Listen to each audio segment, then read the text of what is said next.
नमस्कार। जैसा कि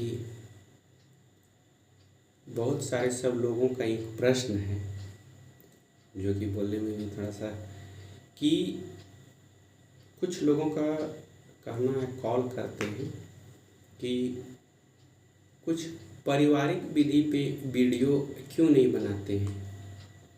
तो हम उनको बोले कि अरे सब्सक्राइब करेगा तब ना हमको पता चलेगा कि मेरा वीडियो अच्छा लगता है या ख़राब लगता है, ये लगता है।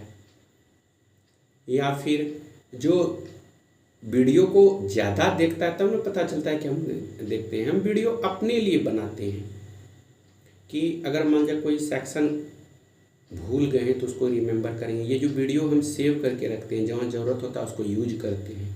BNS, IPC, CRPC, तो ये सब के लिए भी हम लोग को याद करना होता है, इसलिए हम लोग वीडियो बनाते हैं और उसको सेव कर लेते हैं। तो हम कैसे जानेंगे कि ये विधि बनाना चाहिए। तो हम तो एक जैसे मान लीजिए लोग गेम खेलते हैं तो बहुत सारे सब लोगों का मानना होता है कि वीडियो को एडिट कीजिए, थोड़ा सा सुंदर दिखे। तो सुंदर तो दिखना असंभव है क्योंकि ये प्रकृति की देन है। तो ये तो बात है। और एडिटिंग का सबसे बड़ी बात है कि मेरे पास समय नहीं है। हम 2 घंटा 1 घंटा हम इस पर समय नहीं दे सकते, वीडियो सही नहीं बना सकते। बस हाँ, ये चीज़ है कि हम तर्क दे सकते हैं, हम अपना विचार दे सकते हैं और समाधान का एक कारण बता सकते हैं, लेकिन हम वीडियो एडिट या सुंदरता के लिए हम नहीं कर सकते। हमारी आवाज़ अगर आपको पहुंच जाती है तो यही काफ़ी है, क्योंकि उसके लिए समय चाहिए, सब कुछ चाहिए, जो कि मेरे पास नहीं है। क्योंकि मुझे पढ़ना होता है, तैयारी करना होता है, और बिना पढ़े हम जो ये बात आपके पास रखते हैं इसको हम नहीं रख पाएंगे। तो इसलिए जिसको ज़रूरत होता है वो वीडियो को लाइक करते हैं और फ़ोन नंबर मेरा रहता है, उस पर पूछ लेते हैं कि भैया इस पर ये वीडियो बनाइए। अच्छा अगर उसको लगता है तो कहता है, नहीं तो कहता है छोड़ो, ढेरी ये बनाता है। लेकिन वास्तविकता कहीं ना कहीं ये है कि हम इस वीडियो को रिमेंबर करने के लिए बनाते हैं, न कि हम यूट्यूबर या कुछ बनने के लिए। क्योंकि मुझे भी बहुत कुछ सीखना होता है, पढ़ना होता है, और वहाँ जहाँ ज़रूरत होती है वहाँ यही वीडियो हमको काम आता है। तो एक हमारे मित्र हैं, उनका पूछना है कि भैया एक चीज़ बताइए, बहुत सारे सब ये सब चीज़ है कि हिंदू कौन है। उनका कहना है कि पूछना है कि हिंदू कौन है।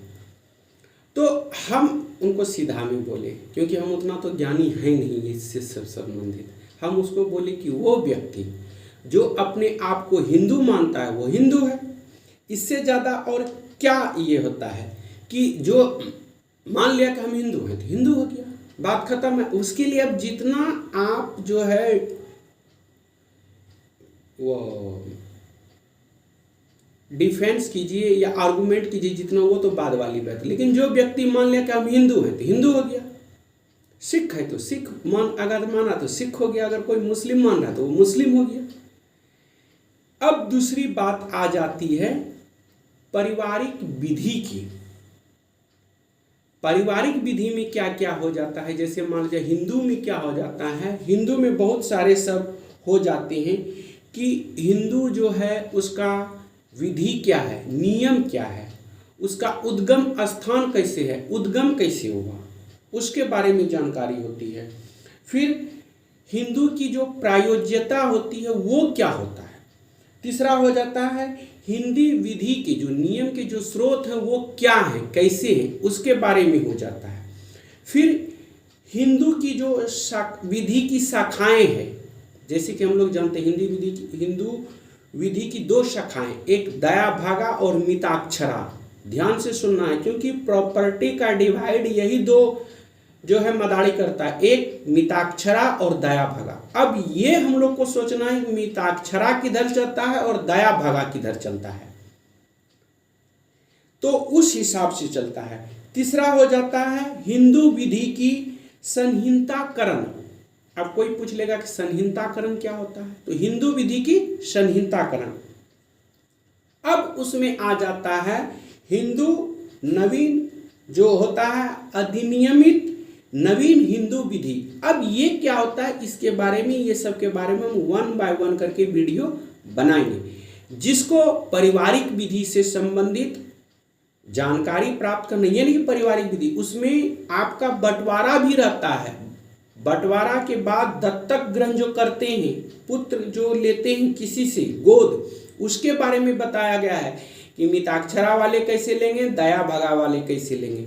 उसमें जो पुत्र जो आप लोग लेते हैं, गोद लेते हैं, उसमें पुत्र जो ले रहे हैं उसकी उम्र और जो लेने वाले उसकी उम्र, दोनों में कितना अंतर होना चाहिए, उसको लेने की विधि क्या है, वो हम कैसे ले सकते हैं, उसका एप्लीकेशन कहाँ अप्लाइड कर सकते हैं, क्या डॉक्यूमेंट लगेगा, बहुत सारे सब इसमें दिया हुआ रहता है। फिर वो प्रॉपर्टी का अगर डिवाइड करेगा अपने गोतिया से कैसे करेगा, ये सब मिताक्षरा और दया भगा पे डिपेंड होता है, जो कि हम लोग को जाननी चाहिए।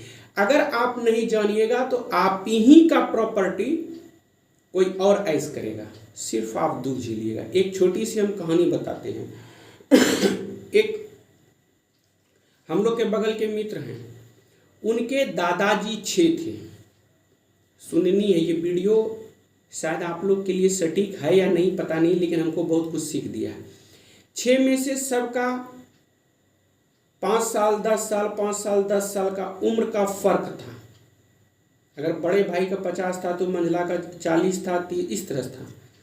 तो इसमें क्या हो गया कि जो सबसे छोटे दादा थे उनका नाम जो पर्चा में था वो नहीं चढ़ा था। और चढ़ेगा भी कैसे, मान लीजिए मेरा उम्र 18 है, मेरा छोटा भाई का 6 माह, तो उसको तो नहीं ऐड करेंगे, या उसका भी तो ज़्यादातर नहीं होता है। लेकिन जब वो बड़े हो जाते हैं तो उसकी आवश्यकता होती है, उसकी जो संतान होते हैं पोते उसकी आवश्यकता होती है। लेकिन यहाँ खेला क्या हो गया कि बड़ा मंझला यानी कि 3-4 जो उम्र के थे वो अपना नाम चढ़ा लिए, 2 का छूट गया। अब यहाँ समस्या हो जाती है कि अब वो उसमें नाम चढ़ाएगा कैसे, और उस नाम को चढ़ाने के लिए वो भटकते रहते हैं। तो उसमें गलती आपकी है। अगर आपके पास प्रॉपर्टी है तो उसका देख रेख करना आपका फर्ज है। अगर आपके पास अच्छी पत्नी है तो उसका देख रेख करना आपका कार्य है, आपका है। अगर आपके पास पैसा है तो उसका प्रोटेक्शन करना आपका जिम्मेवारी है, रिस्पॉन्सिबिलिटी है, न कि किसी और की। तो हमेशा याद रखना चाहिए कि जो भी चीज़ है उसकी आपको सटीक जानकारी होनी चाहिए। वीडियो बनाने वाले कितने सुंदर हैं, कैसे बना रहे हैं, मायने ये नहीं रखता है। मायने ये रखता है कि वो क्या बोल रहे हैं और इससे हमको क्या फायदा हो रहा है, वो मायने रखता है। क्योंकि अभी का समय बहुत ही चल रहा है जो कि एक दूसरे से कभी भी ये नहीं कर रहा है। तो हमेशा याद रखना चाहिए कि जो भी चीज़ आपके पास है उसकी जानकारी होनी चाहिए। जैसे अभी नया नवेला देखिए, जिसके पास मोबाइल रहता है वो मोबाइल का देखिए कितना सुरक्षा रखेगा, ये गार्ड लगाएगा, वो गार्ड लगाएगा, ये लगाएगा, स्क्रीन सेव करने के लिए कवर लगाएगा, अगर गिर जाएगा तो उसका आत्मा हिल जाए। लेकिन उसका शरीर में 75 बीमारी है, वो कभी चेक नहीं करवाएगा कि हमको 75 बीमारी है। तो अभी ज़्यादातर इंसान मोबाइल पे ध्यान देता है, न कि शरीर पे। तो पारिवारिक विधि से संबंधित अगर हर किसी को प्रॉपर्टी से संबंधित, बंटवारा से संबंधित या किसी और से संबंधित जानकारी लेनी हो, या वीडियो को छोड़ना नहीं है तो सब्सक्राइब जरूर कर दें। सब्सक्राइब तो बनता है, लेकिन आप लोग नहीं करते तो आपकी मर्जी चलती है, इसमें कोई दिक्कत नहीं है। और ये सब आपके ऊपर डिपेंड होता है कि आप कितने अच्छे चीज़ को एक्सेप्ट कर रहे हैं। क्योंकि मार्केट में बहुत कुछ मिलता है, जंक फूड भी मिलता है और आपका चावल दाल सब्जी भी मिलता है, सत्तू भी मिलता है। तो पसंद आपका है कि आप स्वास्थ्य पे ध्यान देते हैं या स्टैंडर्ड पे मेंटेन करते हैं या कुछ और पे देते हैं। सोच आपकी, समझ आपकी, सफलता आपकी। वीडियो अगर अच्छा लगे तो शेयर करें और एक लाइक तो जरूर बनता है। तब तक के लिए जय हिंद, जय भारत।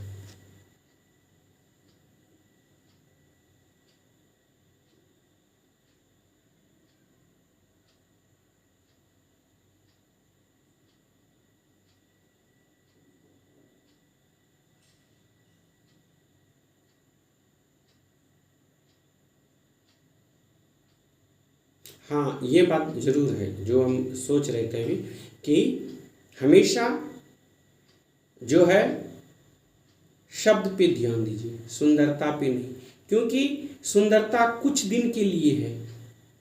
सुंदरता कुछ दिन के लिए है, जवानी सदा के लिए नहीं रहती है। जब तक जवानी है तभी तक कहानी है, लेकिन जो ये शब्द हैं ये शब्द हमेशा रहते हैं। तो इसलिए सुंदरता पे न ध्यान दें, शब्द पे ध्यान दें कि ये शब्द मेरे लायक है या नहीं है। जिस तरह हम लोग दवाई का उपयोग करते हैं कि ये दवाई कितनी तीता लगेगा, कितना क्या लगेगा, वो उस पे नहीं, हम लोग देखते हैं कि इससे स्वस्थ होंगे या नहीं। तो इसी तरह ये शब्द है, अगर आपको शब्द देखना है तो वीडियो देखना होगा, और अगर सुंदर देखना है, अच्छा देखना, तो उसके लिए बहुत सारे सब एक्ट्रेस, हीरो हीरोइन है, तो उसको आप देख सकते हैं, वो मनोरंजन भी कर सकता है।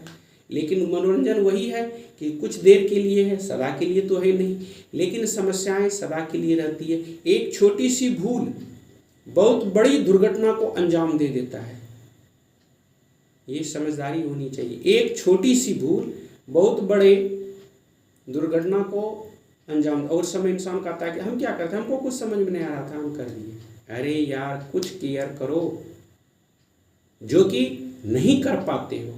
ये करना तुम्हारी औचित्यता है, तुमको करना चाहिए, लेकिन तुम नहीं करते हो। तो मेरा वीडियो कितना चलता है मायने ये नहीं रखता है, मायने ये रखता है कि मेरी जो ये वीडियो बना रही, अगर इससे एक भी इंसान का समाधान हो जाता है तो वेल विनर बन गए। वेल विनर मतलब अवार्ड जीत गए, बशर्ते एक का भी हो जाए। वीडियो का मकसद ये नहीं है मुझे घर to door to door campaigning करना या किसी को एडवर्टाइज, ये करना है कि इससे आपकी समस्याओं का समाधान हो जाए। वो भी विधि से संबंधित, स्वास्थ्य से संबंधित नहीं, क्योंकि स्वास्थ्य से संबंधित आपका डॉक्टर साहब करेंगे, न कि वकील साहब करेंगे। तो हमेशा स्वस्थ रहें, स्वच्छ रहें और मस्त रहें, मेरी यही कामना है। और गॉड से भी प्रेयर है कि